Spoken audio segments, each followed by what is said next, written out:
afternoon. Can you all hear me? Yes. Okay, great. My name's Erica Bond. I'm the Vice President of Justice Initiatives here at John Jay. Welcome to this panel on best practices for community-led safety initiatives. As you heard this morning, the Safe and Just Communities Summit is built around 4 core elements of safe communities.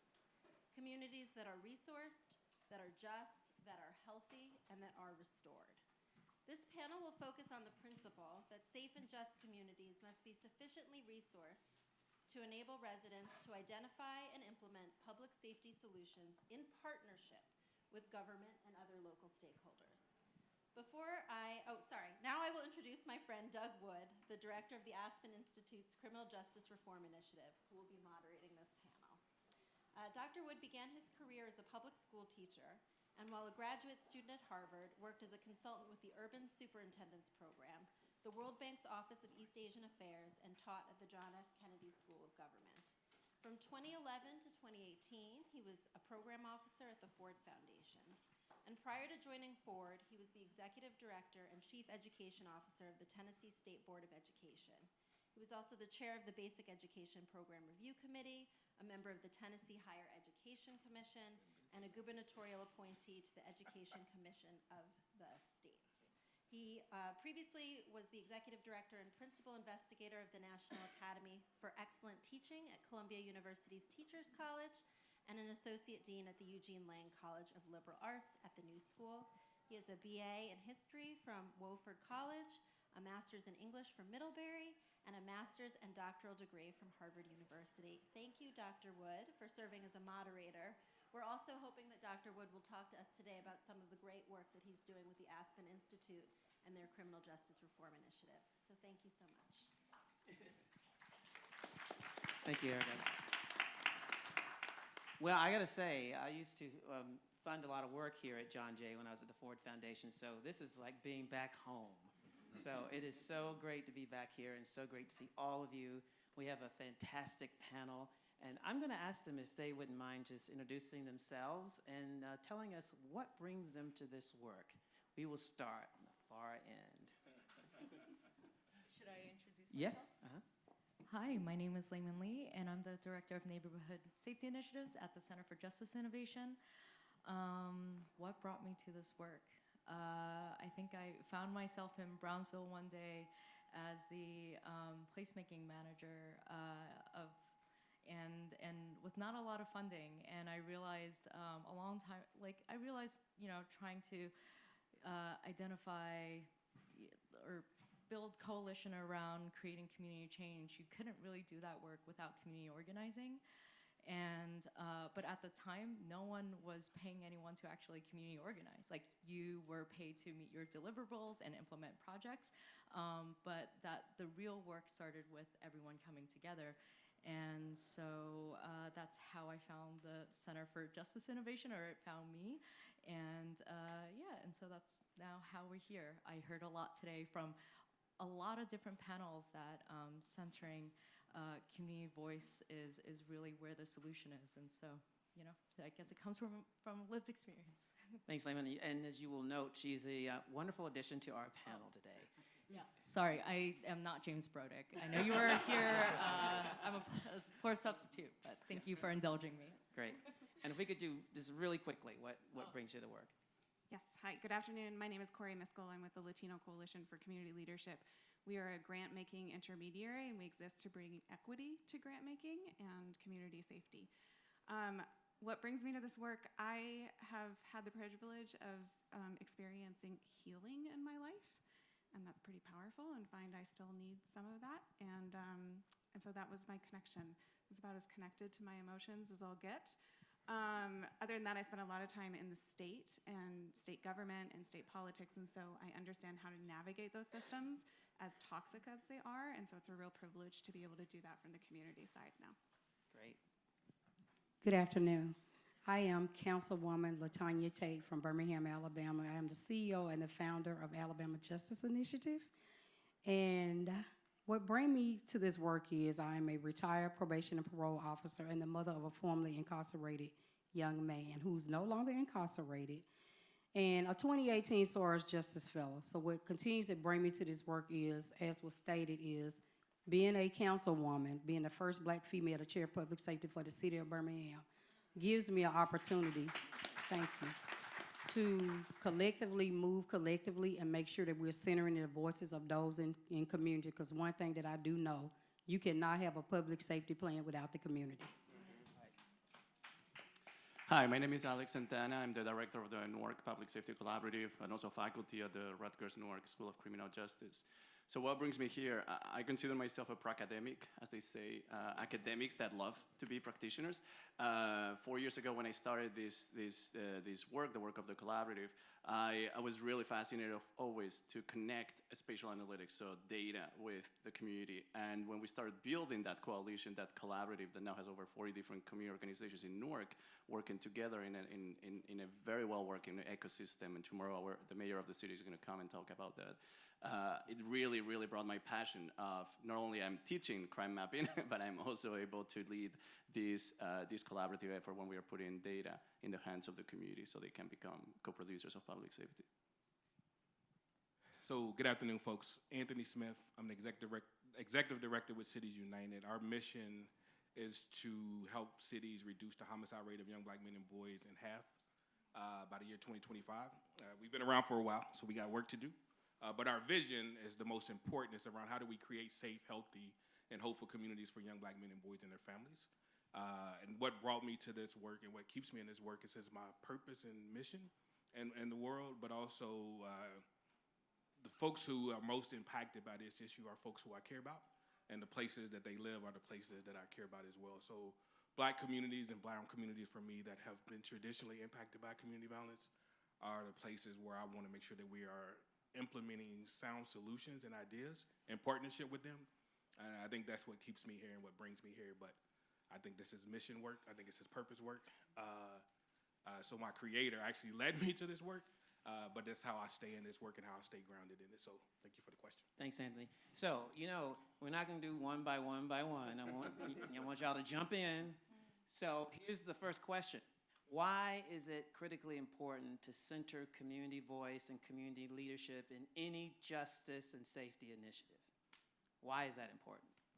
I think that's important. Once again, being the chair of public safety, being able to walk alongside my mayor, Randall L. Woodfin, which is a very progressive mayor that's moving progressively, in the city of Birmingham, and being able to have somebody with lived experiences and somebody that's on the ground doing work around, mass incarceration. I still run my organization, Alabama Justice Initiative.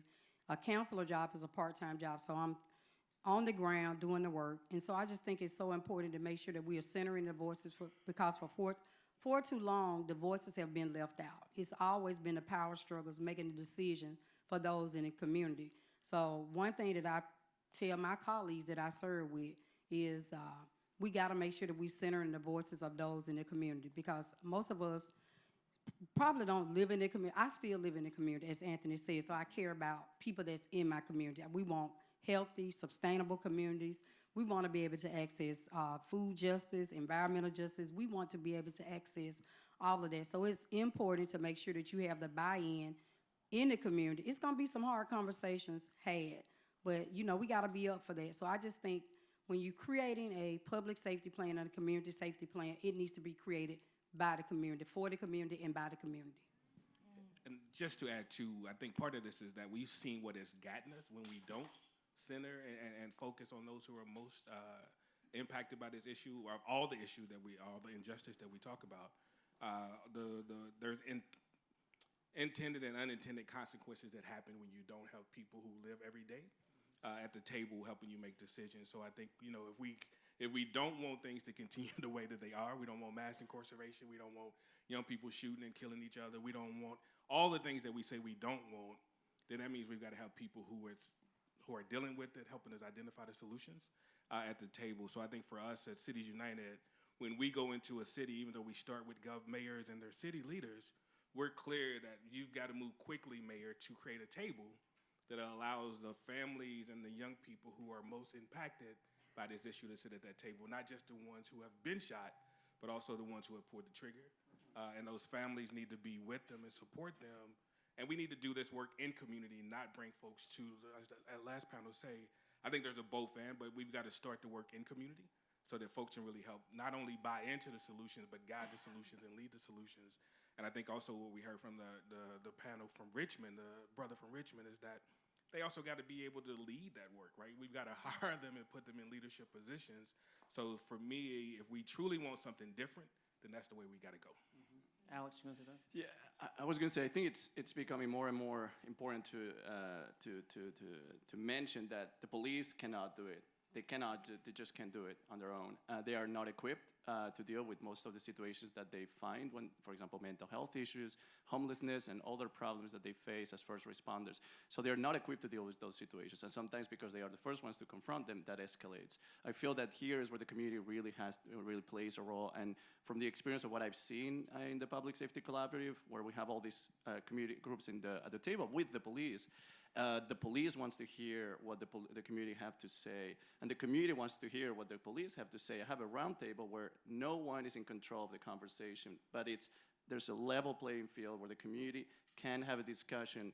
In our case, informed by data. That's the program that we developed, the Data Informed Community Engagement Program. But there's no one that supersedes the others. The police and the community are at the same level, and the community can share with the police their lived experiences. They can talk about their suggestions about the solutions they can bring to the table, and the police listen. And I have an example very quickly. One of the main crime problems in Newark that the police were struggling back 2 years ago were auto thefts that were on the rise, and they didn't know how to deal with the problem, so they started issuing tickets. They brought that to a meeting, and the community said, "Why are you issuing tickets to people leaving their cars running, for example?" And they said, "Because we don't know what to do." And the community said, "This is an educational campaign. We need to educate people about the danger of leaving cars running because they're going to be victimized." And the community took a position. We printed flyers, and they used the flyers to basically implement an educational campaign. Here is where you see the police are changing their tactics, no longer issue tickets, and now the community are having conversations with residents about the dangers of, for example, leaving their cars running. It may sound that it's not that important, but it was the beginning of the conversation 3 years ago that really helped us shape other more important conversations moving forward. I'm happy to give other examples. Well, let me build on that for a second. And I want to ask you guys to jump in, everyone. What intervention models or frameworks that you have implemented in your communities that really are anchored in community-led engagement? I can jump in on that one. So first, to answer the first question, though, because we tried it the other way, and it didn't work, right? And now I do want to make sure that we're defining our terms, because part of Latino Coalition's dedication to the community is partly what we observed and experienced, is that we were part of the community but not resourced to do the work. There were nonprofits that were well-funded, that were community, right, that were coming in, helicoptering in when there were resources, doing the work, but the minute the resources dried up, then they would leave town again. Right? Whereas the community, right, in our term of community, in our definition, has that staying power, right? We are from the community, and we have this innate wisdom, and that's why we're here. My second point, budgets are moral documents, right? We've heard this before. And so you get what you fund. And that is one of the things that we've done in Colorado called a Community Reinvestment Initiative, very similar to like a Justice Reinvestment Initiative, but we've expanded to work on the full spectrum of safety, everything from intervention, prevention, reentry, to victim services, right, to that restorative justice model. And when we resource the community to do that year after year, without having to recompete, you give them staying power and the ability to actually multiply their impact. Want to answer that question? So at Neighborhood Safety Initiatives, like we all know, right, we've learned and we've heard here today that communities have the solutions that they need. They just need connection to the tools and the resources, which is what we try to do, is to facilitate that. And really it's important that we understand that these communities are not monoliths, right? And so this kind of like multi-sector partnerships are needed in order to create that change that we're looking for, because it's like decades of historic disinvestment and racist policy making that we're collectively trying to change here. And so that change comes from organizing. And looking at youth, adults, seniors, right? And also, your local city agencies and CBOs working together to really, look at the issues, both creating, working together to identify an action plan that has an immediate change, and that helps sustain the community while we're all looking for the long-term policy change, right? That takes very many years that no one wants to wait for, because if you live and we focus in public housing, like you don't want to wait for that boiler to be fixed like 5 years from now. You want that boiler to be fixed like yesterday, right? And so, centering that community voice also means leveraging that power, right, that we're all talking about here today, bringing them in to set that agenda, and then leveraging your networks that you have and transferring that. And so that kind of building, like including community voice, is not just allowing folks to have a seat at the table, right? Eventually you want those folks to, we always say we want to work ourselves out of a job, but that's true. Right. And Doug, I would like to add on to what Corey said. One of the things that I have done as the chairwoman of public safety, and I really have to lift up Brandon Johnson, who works for the mayor's team, who's done a lot of work putting together a portfolio around public safety. And so the mayor gave each one of the city councilors $3 million. And so I was able to peel off some of that money and make some investments, with the Aspen Institute around the governance and audit and data work that we're going to be doing in Alabama. And also I was able to get partners to partner with me to see why it is necessary that we make this investment. Data is so important, super important. And another thing that I was able to do was to raise $500,000 to get the credible messenger training to come into Birmingham. So we're going to be getting messengers trained to hit the streets, and they will be paid. And so I'm trying to raise more money to get that budget up to $1 million. But one thing that I have been very intentional on doing as the chairwoman of public safety, as Corey said, bringing these organizations together, because what we often see is a lot of people parachuting in, co-opting people's work, and they're getting the funding, and those that are really, really doing the work are not accessible to the funding. So I've been very intentional on meeting with over 25 nonprofit organizations and making sure that we started a listserv so everybody knows what everybody is doing, and telling people, don't be anxious, change is going to come. We did not get here overnight, and we certainly would not get out. But one thing that I have been having deep conversation with my mayor about is starting an Office of Violence Prevention, staffing that office, getting them the resources that they need, but also getting them the consultant that they need to keep that office stand up, as Corey said, to continue to fund that, continue to fund. Because when I'm gone from council, I don't know what my next move is going to be, but I want to be able to look back and see the impact and the legacy that I left back to continue. Because what I do know is we constantly seeing young people murdered in the streets of Birmingham. We constantly seeing mothers burying their kids. And so we're making some leeway there. We were able to meet with the chief and get that victim, were they able to get those victim packages off, because they were having a hard time doing that. So being a black woman, I'm going to be very intentional, and I'm going to kick in every door that I need to kick in, whether people like it or not. And philanthropy people, we coming for you. We coming for you. Yeah. Like, seriously, so people can get this money that they need, because of the investment, this investment has been made. The democracy is under attack.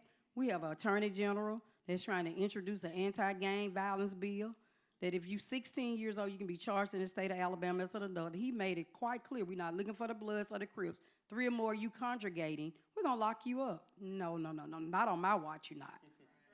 Anthony? Yeah, just that last point that the council member made, that's a bill that's going state by state, right? So somebody's organizing to criminalize our kids. We need to organize so that they don't criminalize our kids, right? So those kind of policies, stand your ground, these gang enhancement laws are things that right-wing folks are saying, let's take these across the country and let's put these out as public safety. We've got to redefine public safety. We got to reinvest in public safety. But I want to just go back to the question that Doug asked around this ideal of most models and most things that are called evidence-based have started in community, right? Somebody comes, find it, studies it, and then all of a sudden it becomes evidence-based, right? So there's not too many models that are in the CVI, community violence ecosystem, that did not start in community and now somebody put a name on it and put a brand on it, and now we all are saying that this is the thing to do.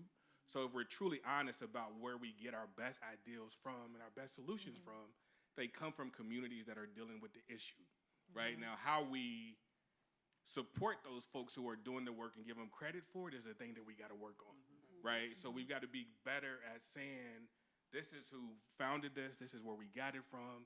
Me as academia wants to help you study it, but I'm gonna give you credit along the way. And when it goes inside of a university, you're gonna go with me inside of that university. So we just gotta be clear that there's not too many solutions that we are working on as a country on any issue that did not come from the community that was most impacted from it. It's just how we talk about it and how we give credit to folks is the issue that we're dealing with, right? So when I think about GVI, when I think about CVI, violence interrupters, when I think about the hospital-based interventions, all of those things started because somebody said we can do differently in community and had the will to go talk to others, and then it happened. And now it's like it has left the community, and now it's up here. And now we go back and train community on how to do it. And communities already knows how to do it. So how we close that gap, I think, is a bigger question, and how we give credit to community members who have started this work. Because we all read the Boston Miracle if we're doing any of this work around violence intervention. And we know that was clergy, we know that was community, we know that was academia. So we just know all of those things. But I think the story changes as we get it inside of universities and folks then own it, and it's not owned by folks for real, it's owned by community. So, Alex, you want to jump in? Yeah, I think the gap that exists between the academia and the community, there's a reason for it, and it's decades of I would say academics using the community as a laboratory, and that is a problem. When I started when we established the NPSC 5 years ago, the first year, it took me 1 year to really get people to trust me, to build relationships. And it was important because, again, of all the problems that happened with decades of that gap between the academia and the community. The way I see the problem, obviously there's a problem, there's a branding problem, there's the idea of who gets credit. The way I reframed it, and at least the way I did it in Newark, I said, the first 2 years I didn't publish anything, so I wasn't looking to get that credit. And instead of giving credit to us as a collaborative, every time someone will do something based on the data. So my interest was focus on the places that require resources. Your resources are limited, focus on these places because these places is where the problems concentrate, and we apply the place-based approach. So instead of going after the people, we ask you to focus on certain places that tend to act as a magnet to criminal activity. And every group that will go out there and implement an activity, we will give them the spotlight in our meetings. So we would say, Lincoln Park Coast Cultural District, an amazing group, and they have an amazing community organizer. Here's your logo, here's the work that you're doing. Next group, this group. And we will make it about them. Because I think the problem here is that they thought, you want to extract from me, you don't want to give me back. And I said, no, that's not how it works. But you need to create those relationships. They talked before about the importance of relationships. We thought relationships, this work wouldn't work. Absolutely. And I believe that relationships are a strong part of this work. And it's not just me, it's my team is right now here. And it's the work they do and how they're trusted in the community. They're trusted because what they do matters and helps. And they are being of assistance. But we're an intermediary organization, the boots on the ground, those who actually are dealing with those high-risk intervention situations, whether it is because they are talking to at-risk youth in front of a corner store where drug activity is happening, or whether they are working near an abandoned property because there's certain types of criminal behavior occurring nearby. All those interventions are key to the success of any public safety initiative. What we want to do is to be the backbone. In the end, our organization is part of an anchor of Rutgers as an anchor institution. So our work is to be on the back, letting them do the great work. Obviously, I'm interested in evaluation because I want to know if it works, but that doesn't mean that we want to brand it and that we want to say, this is for us. And no, I agree with you. I've seen that in too many places. No. Go ahead, comment. And so to kind of bring it back to your original first question of like, why center community voice? And as we talk about data and we talk about research, oftentimes it's like if you look at the CompStat data might say that crime is down, but the communities are responding that they don't feel any safer, right? And you talked about healing earlier and how, like the crime going down and statistics that say things are improving doesn't erase the fact that communities are still traumatized by stop and frisk, or they're still over-policing in these communities or policing in schools, right? And so some of the things that we try to do is, bring people together to identify what the issue is, but then also put the data in their hands, analyze it, develop, co-create a solution, and then also an evaluation. But that is the community completely leading that work. And at the end of the day, what we found is, and we're all saying it here, and I love that we're at a panel where we're all saying it, that safety is more than just policing. Yeah. Safety is improved housing. Safety is investing in youth programs that wonderful Devon here is doing in Polo Grounds houses in Harlem. That are designed by youth programs that they want to go to, entrepreneurship programs that actually support small businesses in neighborhoods where traditionally the jobs and businesses are not going to them, and improved healthcare and wellness, and improved public spaces, because we all deserve to live in beautiful spaces that are designed by community that honors their history, right? And that's where data and community voices can really work together to change the narrative. I want to build on that. I mean, one thing in the Aspen Justice and Governance Partnership, we help to, in partnership, build local justice collaboratives that are cross-sector in nature. So let's talk about that. What does it take to really build, support, and sustain cross-sector collaboratives over time? Just to start. Jump in. Andy. Yeah, no. I think one, you've got to set the table for it to be, right? You got to have a broad table and invite everybody to. But I think the thing that we fail to do, and we do that, is fund that piece, right? To coordinate that effort takes resources, right? To coordinate that effort takes a certain skill set.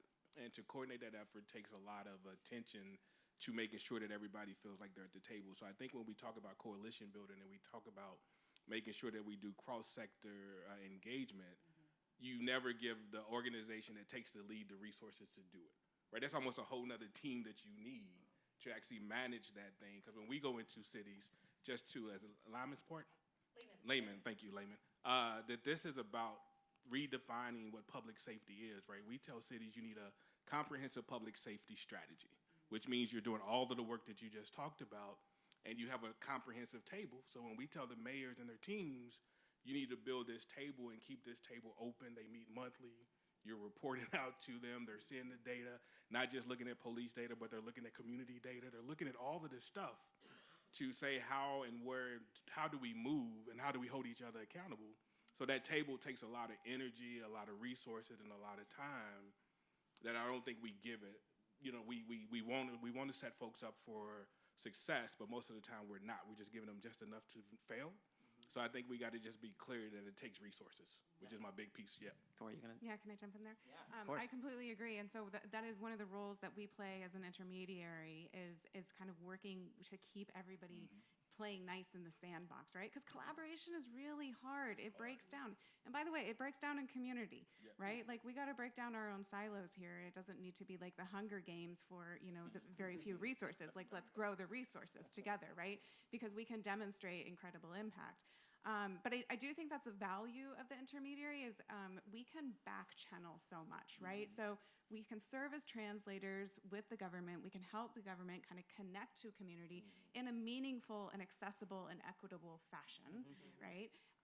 But then there are problems that come up, right? There's distrust on a daily basis, and we have to like maintain that relationship on a daily basis. And so sometimes what we're able to do as an intermediary is kind of go back to the leadership and my counterparts at the Department of Corrections, for example, and be like, hey, we've got a scuffle here, right? This person doesn't want to let this other person into a prison facility, and so because of their experience, right?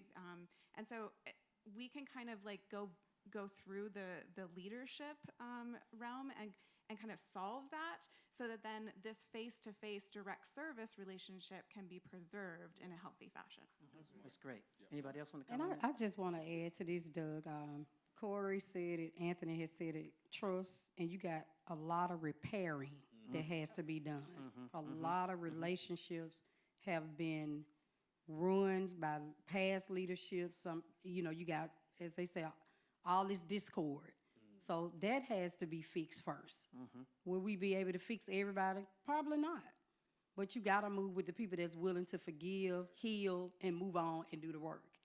And so, that's some of the challenges that I know we face in Birmingham. It's a lot of distrust. A lot of healing has to take place. Being a woman that chair public safety, it's very hard. It is not easy.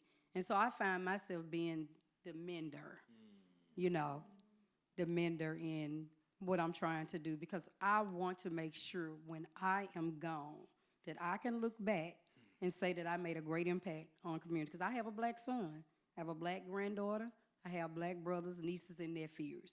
And I have black friends and community that I care deeply about, even people that I don't know.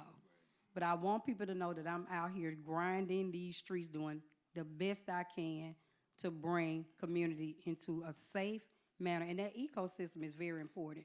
And so we have everybody at this table. We're going to be meeting, with Doug when he comes to Birmingham. And we've invited everybody, the superintendent from the school board, the DA, judges, everybody, the business owners. Everybody needs to be here making this collective effort, because the police cannot do. One thing I tell people, I think what community doesn't understand about the police, being in law enforcement, retired from law enforcement, would not go back in law enforcement, absolutely no. What I do know is the police job is to arrest and investigate crimes. They are not social workers. They are not those type of people. When we have gun violence that erupts in a neighborhood, nobody's deploying the healers, nobody's deploying the therapists, nobody's deploying, the people that can go back in. The impact is still there, even though the police may have made an arrest. But what about the impact on the community? Are we going back checking on those that have been impacted by gun violence and violence, domestic violence, all this violence in the community? And so I'm very intentional about making sure that, again, just had a conversation with my mayor on Monday, that we don't have to reinvent this wheel. We can look at models that's already out here turning. I can remember, and I'm gonna put this out there, Dr. Kara Mason, having that conversation with her, being a black female leading public safety. She said, you don't have to reinvent the wheel. We've already done it for you. Just follow it. So that's what I did, and that's what I'm doing, being very intentional on doing that. Layman, you wanted to jump in? Yeah, I mean, just adding to all the amazing conversation here is just like, when we say move at the speed of trust, it's like both very fast and also takes a long time, because, people want to see immediate change, but also when we talk about the harm that was created, can you imagine, even on a personal level, how long it takes to overcome that, right, for yourself? And then we're trying to do that on a community level. And so there's a lot of sometimes,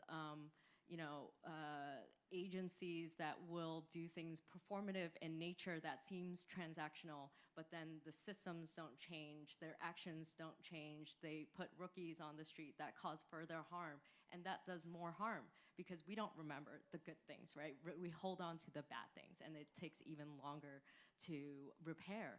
And so, I think the one thing that we can maybe take away from this is that repair is really intentional, and it's not just a one-time thing. Let's go there. Let's go there for a second. Let's go there. No, let's go there. Let's go there. So, okay, we have talked about the importance of law enforcement and community-based organizations being at the same table. But there are tensions, historic tensions, right? I mean, our own work in Grand Rapids, Patrick Loyola was murdered, right? But we still have the police chief on the same table with the head of the ACLU, who is suing the Grand Rapids Police Department. But we still are working through it. How do you work through those kinds of tensions, and especially if it's historic? Yeah, it's all historic. Yeah. That's a complicated question. In my experience in Newark, the Newark Police Department has been under consent decree for some time. And being under consent decree means that they have to change the way they've been doing things. So when a consent decree is put in place, and now Patterson just got into not a consent decree, but they are being intervened by the New Jersey Attorney General, I think that maybe opened their mind more to the type of proposals that we had to put at the table. They were more proactive at accepting the type of framework that we offered them. So when they came to the table, they liked not to be in control, I think. So they enjoy not to be. So, and let me just put it this way. Community policing, nothing new. Everyone has heard about community policing. It's been around for decades, since the 70s. But it tended to be very police-centric and very police-led. So the police were in control of the data and the conversations. And in those meetings, usually the police will say, you know, crime is going up, let's say. But that's it. That was the conversation. Crime is going up or down. You talk with the community then respond and say, of course, there's no employment, or there's poverty, or there's all these other social context, social issues. In our meetings, we don't have that type of discussions. In our meetings, the police are not leading the meeting. The police are one more at the same level as everyone else at the table. We are conveners, but we let them speak. But the meeting is led through data. So the data, we put maps on the screen and we say, here is where crime, these places are attracting criminal behavior. Let's have a conversation about crime A, B, C. And what we notice is that the police want to say something, and then the community says something. And they don't attack each other. They don't start arguing, because for a moment, we are not talking about the social problem, the social context that, of course, affects crime. We are talking about crime at the hyper-local level. What does it mean? There was a really interesting discussion at the CBI-PI meeting convening in St. Louis a couple months ago, where the director of the Bureau of Justice Assistance gave the example of the south of DC. Said, okay, this is the neighborhood with the most crime in DC. But if we take a deeper look, most of the crime is concentrated in 5% of the neighborhood. So the neighborhood is considered dangerous, but really crime is happening in only 5% of the city, of that neighborhood. It is literally street segments of that neighborhood that are creating the problem. Therefore, why are we talking about the neighborhood as a problem neighborhood when really is that 5% that we need to focus on? So the same happens in our meetings. We try to take away the conversation, not because we don't believe it matters, but because we believe that if we take a more hyper-local look at the crime problems, we can have conversations that lead to solutions. Because in the end, I'm very interested on the strategies. That's exactly what we're doing. Can I just jump in for a second real quick? One, I just want to go back to Corey's point around, it's really hard to have equal dynamics when you come into a room, even if that's the goal, right? Because the budget that the police have is always bigger than the budget that anybody has. So there's always control, right? And there's always control in the space, whether police gives and can do the double dutch kind of thing and, you know, play nice. So I think part of this is just acknowledging that people have issues with police when you come into a room.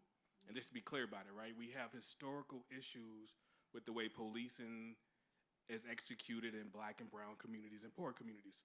We just got to be honest about that. And I think police got to be honest enough to say in a space, in a room, that yes, we have, as an institution, might not you in particular, have created this environment for you all to distrust us, right? We cannot just play kumbaya and act like all of that stuff is not happening, right? So we got to be really, really clear that control is not just around giving up space, it's also giving up your budget. And it's also being equitable with your resources. And until we can get law enforcement to say to us, yeah, we'll come into the rooms, but we'll also come into the rooms with budgets and be willing to, like Newark, the mayor had to take money from the police, had to take a station from the police, gave a little bit more breathing room for community to believe and trust that process. So I just think we just got to be clear and honest that there's always going to be tension until we shift the way we invest in public safety. And right now we continue to say, let's use 35 to 65% of our budget for this current model of public safety, because we still believe in that and we still trust that, and we'll still give them the resources even though crime's not going down, even though you're not arresting everybody who commits crime. So there's all of this stuff that we just got to be clear and honest about. And I think those tables, people in community have always wanted to have conversation with police and do. And it's not that they don't, and there's individual police that a lot of people trust and value, from SROs to community folks, but the system as a whole has not been conducive, and the Black folks and brown folks and poor folks have had to carry the burden of all of that stuff that comes out of it. So I just think we just got to be clear and open there. And I don't think the shift truly happens until mayors and folks who have control of the budget are clear that we need to reallocate resources to really do the things that we're talking about up here. Because until you do that, then you're really just talking to me, right? You're really just saying to me, hey, that sounds nice, I'm gonna give you $1 million for it and expect miracles, but I know the police got a $200 million budget. Yeah. And this is not either or, but this really is about how do you right-size public safety investment in your community and say, if we truly want to make sure that all of our kids are safe, they got to have quality schools. They got to live in housing, safe and affordable housing. They've got to be able to walk to the store. They've got to be able to get to medical care, right? They got to have both physical and mental care. And until we do that, we're truly just talking about a wish that we have, right? Until we shift the way we allocate our resources. And that's the push for us, is when we come into a city, let's build out a strategy to talk about what you want for all of your kids, and then let's invest in that. Well, you know, I love the fact that you brought up hyperlocal, and I love the fact that you're doing reinvestment. So think about the idea of actually using the data that is cross-sector to be able to reinvest in those neighborhoods with spatial concentrations of high rates of incarceration, overlapping inequities that has been historical, which is a lot of the work that we're doing. But I don't want you to miss his double Dutch metaphor. I was on the phone call with him on Friday. I was like, you need to write about that. But even this hyper-local, I just want to be clear, right? When we start hyper-localizing, which we should, then that means we're pushing people out of that community so other folks can go live, right? So I think all the maps and all the things that we do, we got to be real intentional, to the council member's point, to say the investments that we're making in this place, because of what it's dealing with, is for the people and the business that have been here, and not for the folks who are coming, right? So I just want to be clear how we move. Yeah. There's an Do you wanna intentionality about being hyper-local. There's a way in which, Corey, talk about how you guys do it in Colorado. Well, it's such a privilege to be on a panel where you like take the words right out of my mouth. So I'm totally gonna just keep running with that. So you're absolutely right. Like, redirect the resources, the power, all of those things. Our other recommendation is it starts before it starts, right? Like, I'll completely plagiarize my good partner over at the Alliance for Community and Justice Innovation. Culture eats strategy for breakfast, right? And so if we're going to do the reinvestment, I think it's important that we first do some culture work within the systems to be like, what does it look like to share power? Right? And start shifting that paradigm. And that starts with leadership. And so we need those champions at the top. Thank you for initiating that work. But then I also think the reverse is true too. We need that work to be done in community as well. And so at Latino Coalition, we call it like the get ready, right? We're talking as a community without necessarily the systems at the table to say, this is the opportunity. How do we want to show up? Right? What are your ideas? What are your strategies? What are the relationships? And how does that all work out? But we need that time to process. It's not fair to just like reinvest the resources and let the system set the table and then invite community and be like, I'm pissed you didn't come. Yeah. I want to pick up on something a word that Councilor Tate uses a lot, data. So how do you use data? I'm just asking everybody, how do you use data to, inform the development of these interventions in a way that is holistic and engages the community? I can start. Look at me. Oh, see, but I'm data driven, and Doug has seen me in action. Yes. When somebody comes before the council and play the blame game. It's the city fault. I'm real big on accountability and measurable outcome. What are you doing to show me that you have shifted some changes in community, somebody's life, you prevented something? I run a nonprofit organization. I have to do reporting. You are no different from me.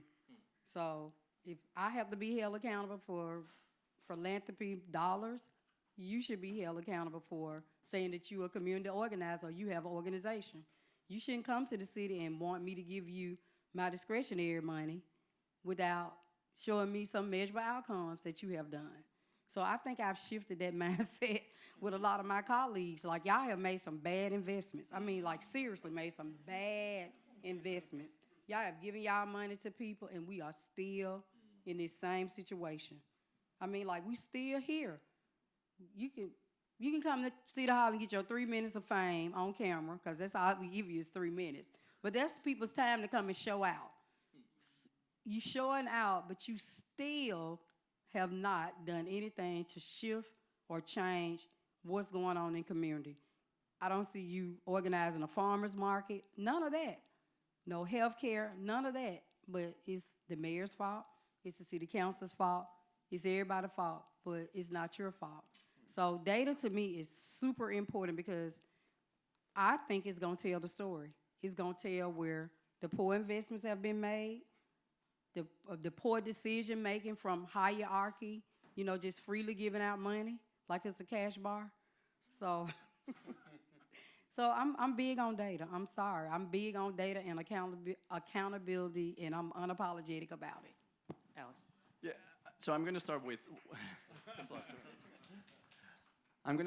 words that are not mine, but that really resonate with where I see things moving. I was at another convening, and the lead of a CBI in New Hope, Connecticut said, I tell all my community organizers, my community outreach staff, no data, no dollars. And when he said that, it's something that I think it's important. And the problem here is that if you don't collect data as you are doing community outreach, that data doesn't exist. You're not able to measure the success of the work that you're doing. In other words, if you don't collect that information and bring it to, in other words, if you don't have a process to collect data, you're missing a key component of the work that you're doing. You're not going to be able to show impact, and that impact is important. So I liked when I heard that, because that's something we are doing in Newark now. With 3 community organizations in particular, what we are doing is we gave them access to a series of data, and we said every time you're doing community outreach, write on a spreadsheet your observations, and they are writing observations as they are conducting their community work.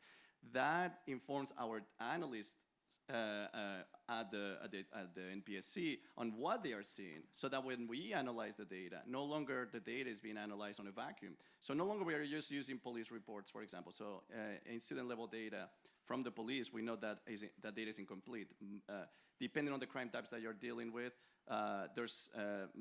most thefts are not reported. Homicides are more reported, and as you go down the ladder to less violent crimes, they are less reported. So crime data, it tends to miss a lot of the picture of what really is happening. So that's why usually we deal with perception as a way to understand what's happening, because a lot of the data is just not there.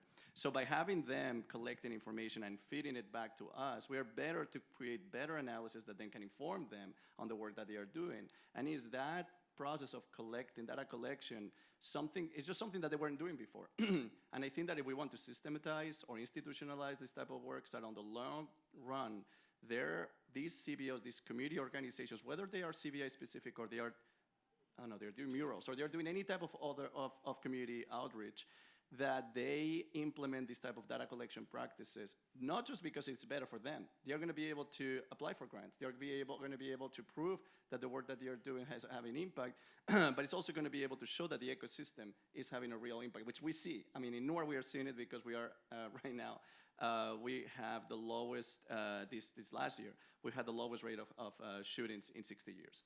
So it is definitely having an impact. I'm not going to get credit myself for that work because there's so many groups doing work in Newark that are doing an amazing work. But I just think the ecosystem, we need to be able to measure it. And that requires those community groups that are doing this great work to collect data and to bring it back. And may I add a point of personal privilege, and that is the whole idea of evaluation, but equitable evaluation.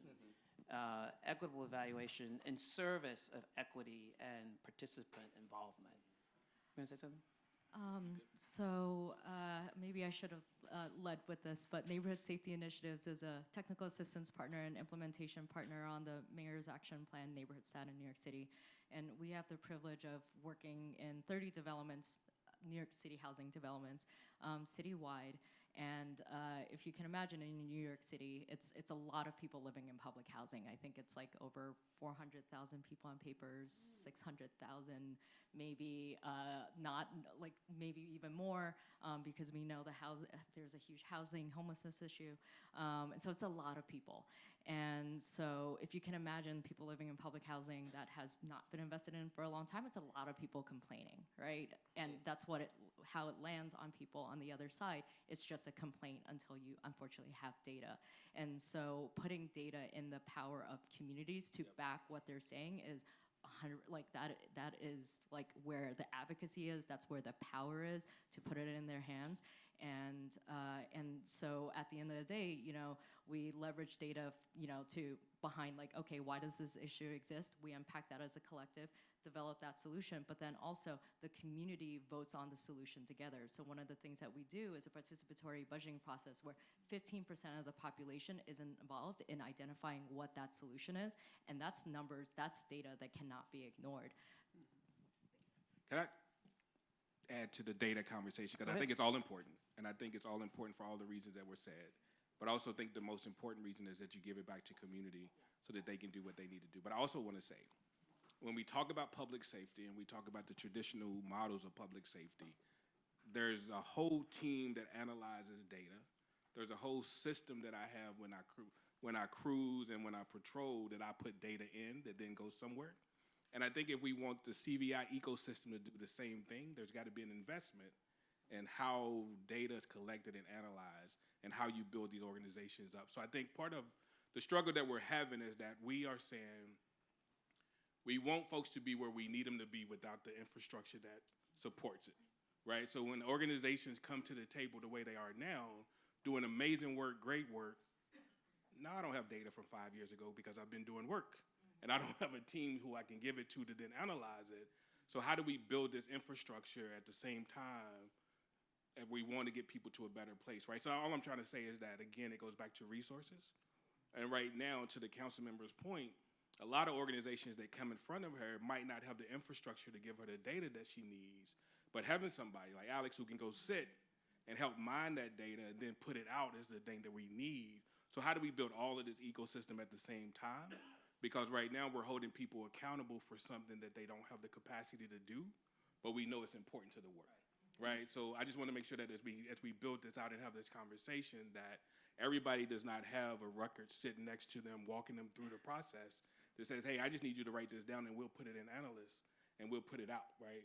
But we know every police department and every other public safety, from jails to detention centers to the fire department to EMS, has a whole complex data analysis system that they use that we need to make sure that this system that we're trying to build out has as well. And we got to make sure that you have that capacity at the local level through, for example, local justice intermediary, which is what we're doing in Birmingham, that will allow that capacity there and to be sustained over time. But you're right, the investments have to be there to do that. Corey?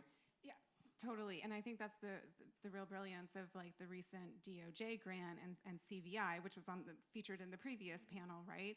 Funding some intermediaries to help come in and build the capacity of community and faith-based organizations to collect the data. Because it's one thing, like if we have the data to be able to hand it off through these amazing partnerships, that's great. But so often, at a local level, we get into the work to care for people, not sit behind a computer and enter data. Right.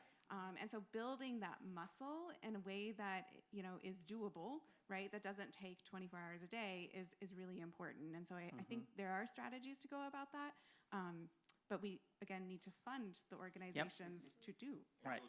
Exactly. And one other thing I think, too, in addition to the quantitative data, in our work, we are helping to establish and build upon community-based action research teams so that the qualitative work, particularly around the priorities, justice priorities in communities, have the same equal footing as the quantitative cross-sector data. I want to shift just quickly. I have one last question for you. Sure, go ahead. Yeah. And just to clarify, and I want to piggyback off what Anthony said. That's my reason for collaborating and bringing these nonprofits together, because we do realize that they're doing great work, and we don't want to penalize them because they can't provide us what we need. So I want to make that real clear so people don't think that we're not trying to help. But we want to get them the tools and the skills that they need. So that's why I'm grateful for the partnership with Aspen. So one of the positions that we will be hiring with the partnership with Aspen is a data analyst, somebody to collect this data. But also to get those that don't have the capacity, make sure they have their paperwork correct. You got an accounting. You need all these moving parts for your organization because, as my lovely panelists has said here, that you can be able to get grant funding. So I do know philanthropy is not going to trust you with dollars. We want to make sure that you are able to receive grants, my whole point in doing all of this is to make sure that you get the tools and the skills you need to skill up, scale out, build capacity, but most of all, keep you out of federal prison. Messing around with these people's money, because it can be done. You know, you can easily get yourself caught up. Because you're going to be buying red bottom shoes and going out there buying big rims for your cars and nice Louis Vuitton bags. You're going to be in some major trouble. So that's the thing that we're trying to avoid. And when I said my colleagues have made some bad investments, that's the thing that I'm telling them. As being a nonprofit leader myself, receiving my first grant in 2019, $20,000. I had to prove to philanthropy that I was trusted. I can write a grant report, and I can write grants. Now I haven't scaled up to $1 million, but I'm close there with my budget. It's almost peaking at $1 million. But that came from the hard work and being trustworthy, and that's what I tell those that are in community. It's not that we're not trying to give you or fund you. I don't want you to get in trouble. Yeah. I want you to make sure that your organization, all your wheels and all the I's and T's are being crossed, because we have the majority GOP leadership in our state government that's going to come after you and your organization. So we want to make sure that that doesn't happen. But right now, you know, and he doesn't mind. We have a brother, and Anthony probably knows Pastor Kenny Glasgow. He is facing some federal charges now because all of the great work that he's done, so his organization is under attack. So he's looking at 8 years in the federal penitentiary. So I want to make sure we leave time for Q&A, but I have one last quick question. It's not really a quick question, but try your best. Answer it quick. In the face of backlash around criminal justice transformational practices that's happening today, what's your advice in terms of keeping the momentum of continuing to focus on criminal justice transformation with community voice at the center?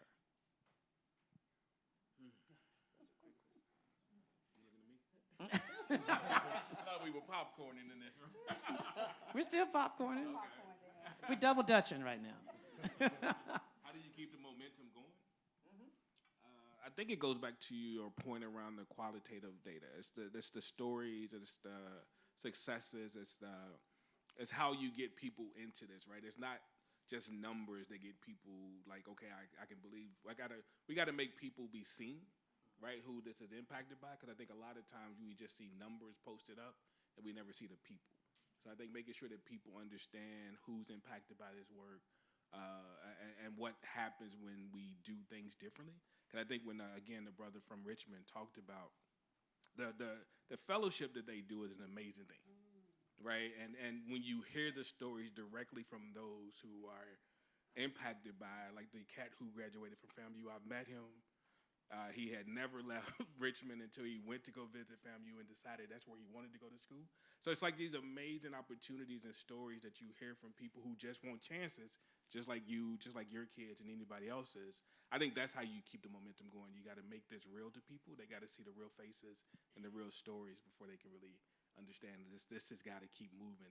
And then I think if that doesn't get them, you do got to say, okay, what can you save in the long run by doing the investment in the prevention and intervention work. But I think anyway, you got to be able to have a strong narrative and a strong story to get people stay involved. Thanks, Anthony. Alex? I'm going to be quick. I think that we have come to the realization that community, and I keep saying community, maybe we need to define community as well. So when I think of a community, I think different layers. So there's the community-based organizations, you have grassroots organizations, you have residents. All these are different groups. All belong to the community, but they are different.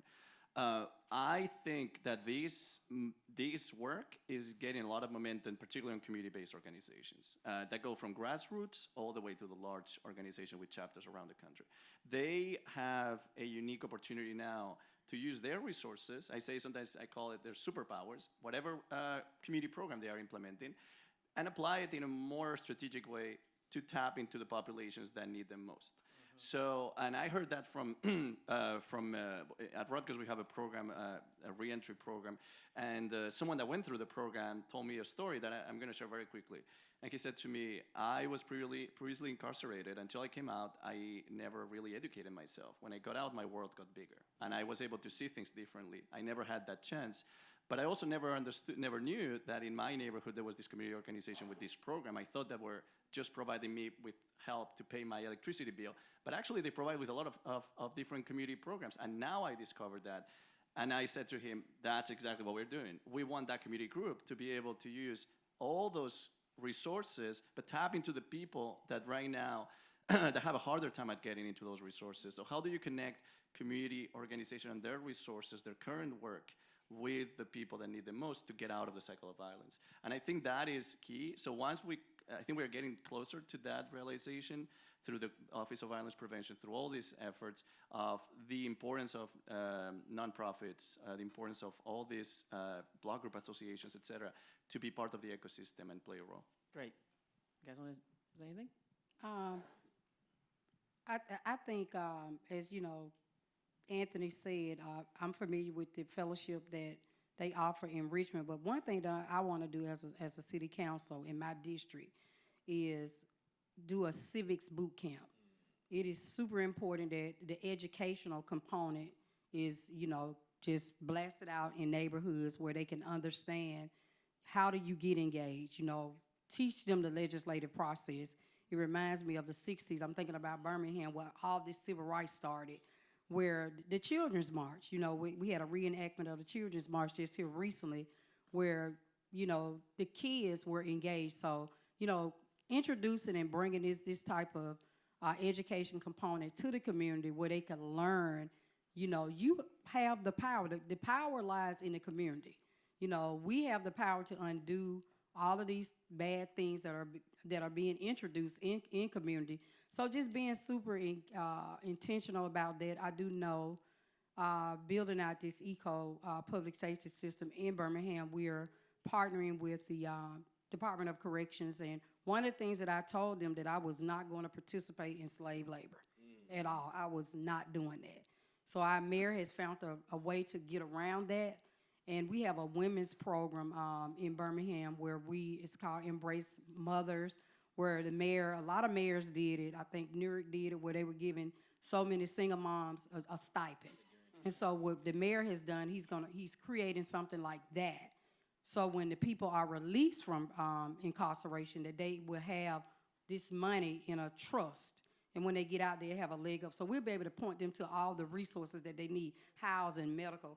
Because one of the things that I was intentional when they came to me and talked to me about is make sure that this program is shaped by the women on the inside, not by what we think, as leaders. What do they want? It ain't what I want. It's what they need. So we don't need a risk assessment. We need a needs assessment. Mm-hmm. So I'm very intentional in my intentions in doing the work that I do and building a transformative ecosystem around public safety and criminal justice reform. Okay, Corey, then we're going to open up for questions. Okay, one last thing. So in my opinion, I think fund and build the capacity of community-based organizations is the primary thing you can do. We had a community reinvestment initiative, started at $800,000, funded 4 organizations that are all led by people of color. And they're all high risk, right? They weren't collecting data. Within a year, they had more than quadrupled their organizational budgets because they had a funder at the table to start building their credit, right? They overachieved in every single performance measure, and we just had to go back for our sunset review after 5 years, and we faced some really hard questions from both sides, particularly one. And one of those individuals that had all the hard questions that was ready to kind of cut us out of the budget actually carried the amendment to add another $4 million into the program.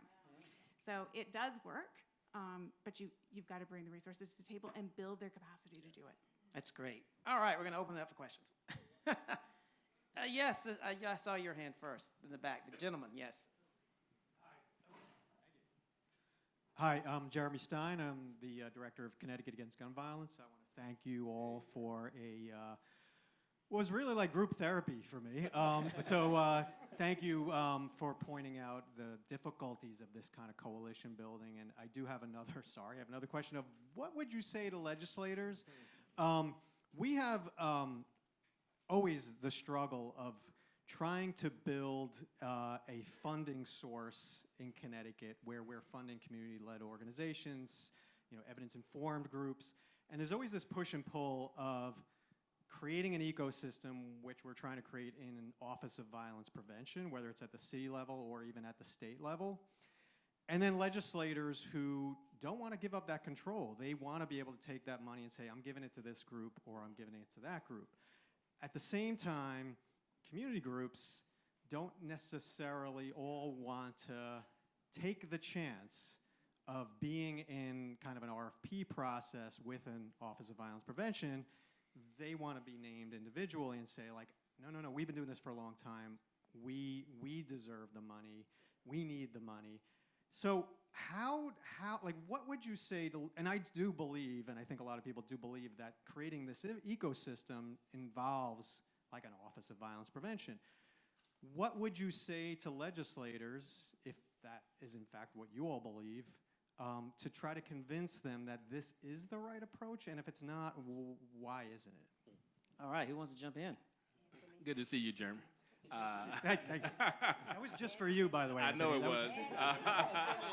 And I would say it's a both and, right? I think you got to tell legislators, one, you got to fund the office to do what it does, because the office does not do the day-to-day work. The office, in my opinion, serves as a backbone kind of coordinator, the convener, and bringing folks to the table, and should be able to help legislators identify those who are doing the work, right? So in my opinion, you need the office, but the office needs to serve as the backbone convener, and we're asking legislators to do a both and. Either give the money to the office to then push out, or work with that office to identify who we should be funding at the local level to do the work.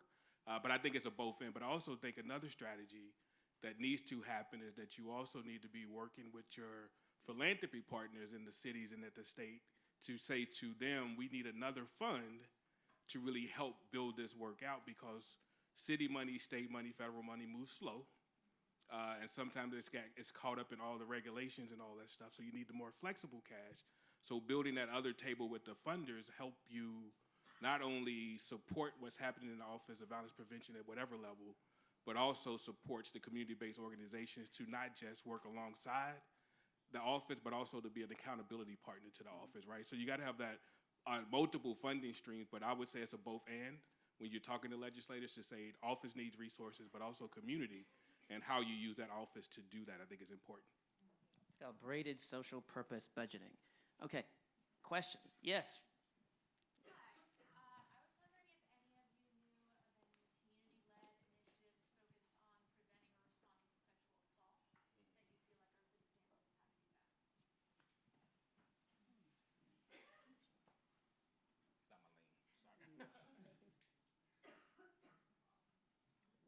Anybody in the audience?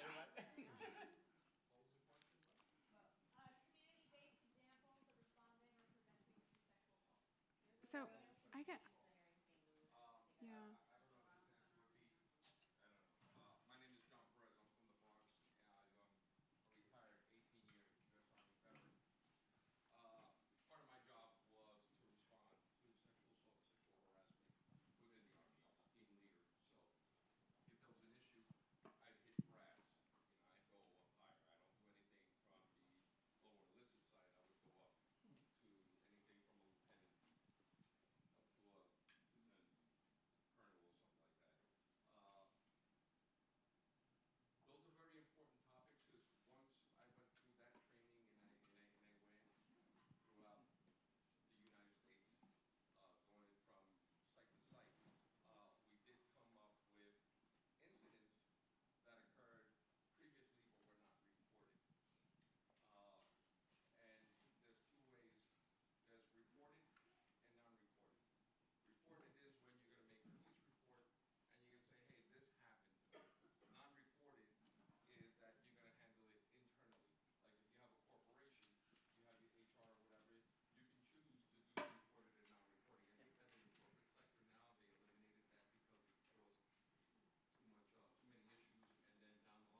Well, let's don't.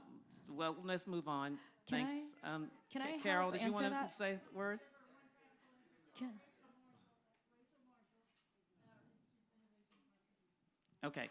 can I just answer? And I'm going to do my best because it's not my project, but there's another program at the Center for Justice Innovation called RISE that came out of looking at the data that a lot of the gun violence that was happening in our city was related to intimate partner violence. And so what they do is they have outreach workers and programs working in the communities around just like, you know, intimate partner relationships and building, you know, that kind of doing those programs and you know, teaching de-escalation and also providing the healing that's needed in communities, right? Oftentimes, you know, when that trauma happens, you know, there's a lot of like shooting responses, but then, you know, you also need healing, and that kind of harm causes more harm. And so they're actually working on that with youth and adults, but then what's really, really cool is that they realize that they need to, you know, kind of intervene in the system of like reincarcerating people when the only response we have around intimate partner violence is calling 911, which causes further harm. And so they're trying to build out a system in the community, I think looking at small businesses to see if they can work with those small businesses on an education program to provide like a safe haven when there's a need. And so they're called RISE. I'm not doing a great justice to describing their program, but they're incredible.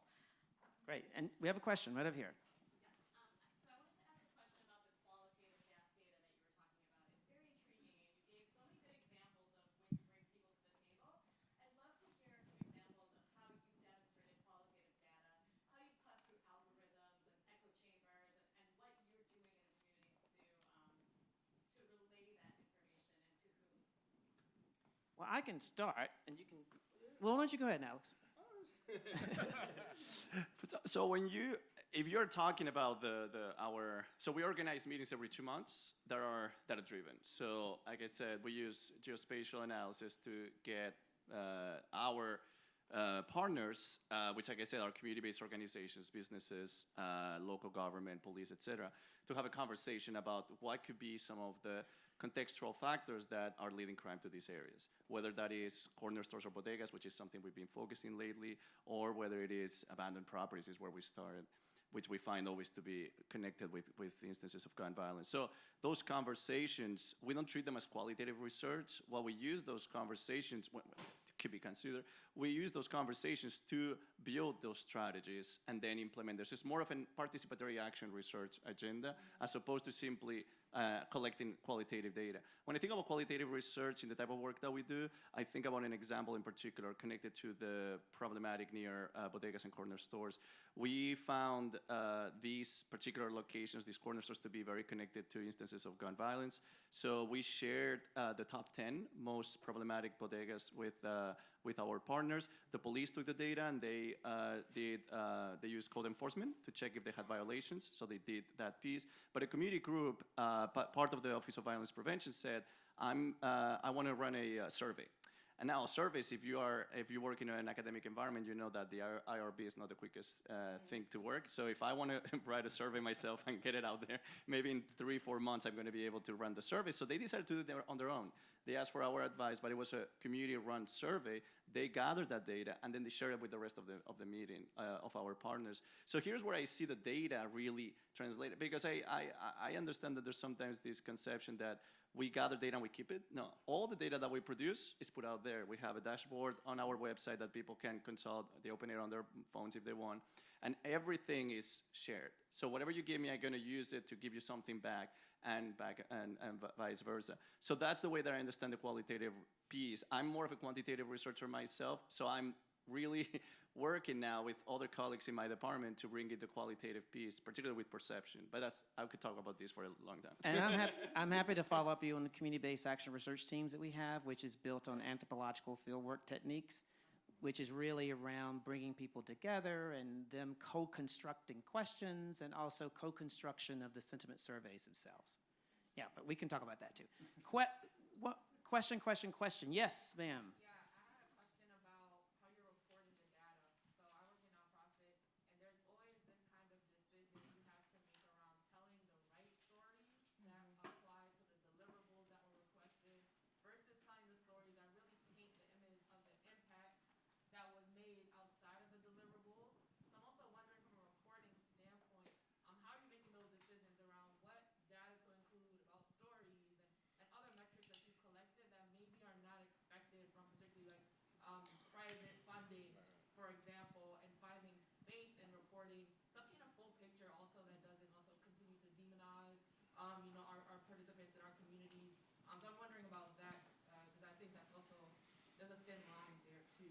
Yeah, can I jump in real quick? I think, again, it says we send over what they ask for, but also what we need them to know. But also what I've been able to do over the last 8 years is really build like strong relationships with our funding partners where I'm on calls with them at least monthly, if not more, helping them talk through what we're doing, what it looks like, and then inviting them to a lot of the stuff that we do as well, right? So for us, it's not just a transactional, you write a check, we give you a report. I need to have a long-term relationship with you so you understand what we're doing and how we're doing it and who we're doing it with. But also, again, a lot of funders now allow you to add more attachments to the report. So give them more than what they ask for, right? And schedule time to talk them through it and walk them through it. But I treat them as partners and long-term partners just like I do anybody else. So I try not to mystify funders anymore. We have conversation, we're real. And the monthly conversations allow me also to be able to pivot when I need to because they know what we're doing and my relationship and trust is built in a way that just allows us to be able to be more flexible with the work. So whatever you need. So if you don't have that strong relationship, make sure you do. But just give them more than what they ask for. And then have a conversation to make sure they understand it, make sure that they read it.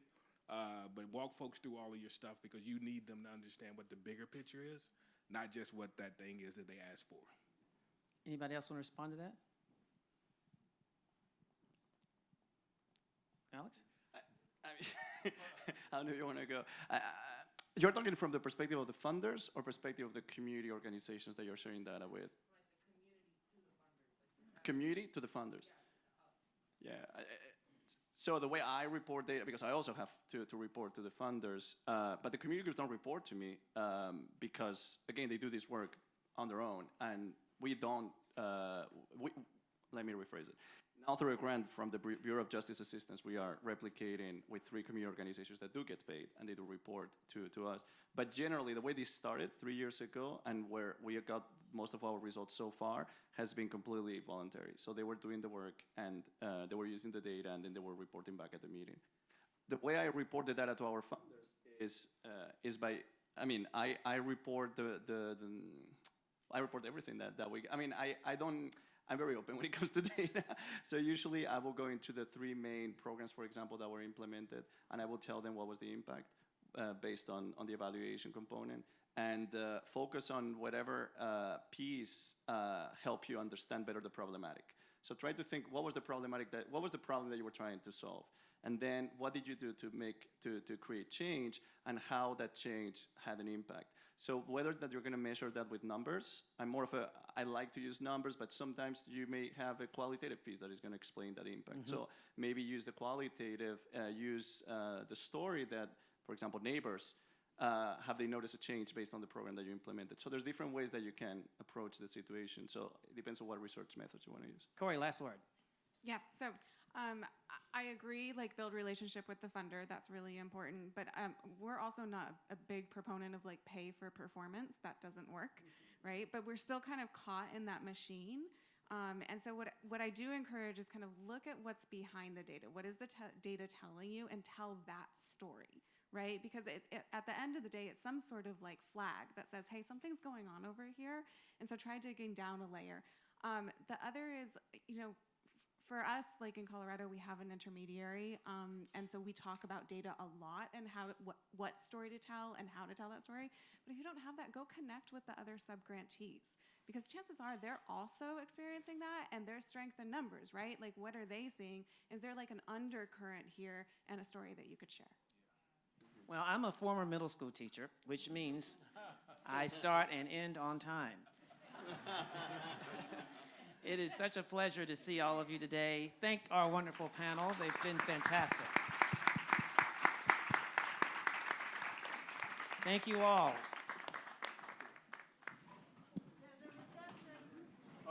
Yeah, you want to say it, Carol? Not really. Okay, the reception. Carol's going to give us information about that. There's a reception. If you go, did any of you go to lunch? It's the same spot outside. If you know where the lunch is, you'll find the reception. For those of you who didn't know, you go down here to take the elevators to the 2nd floor, and you'll open up into the Jaywalk.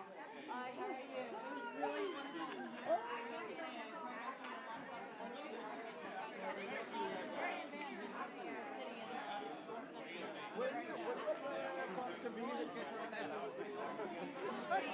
They brought me there to talk, and that example with the community organizer was from that. They just like jarred everybody with it.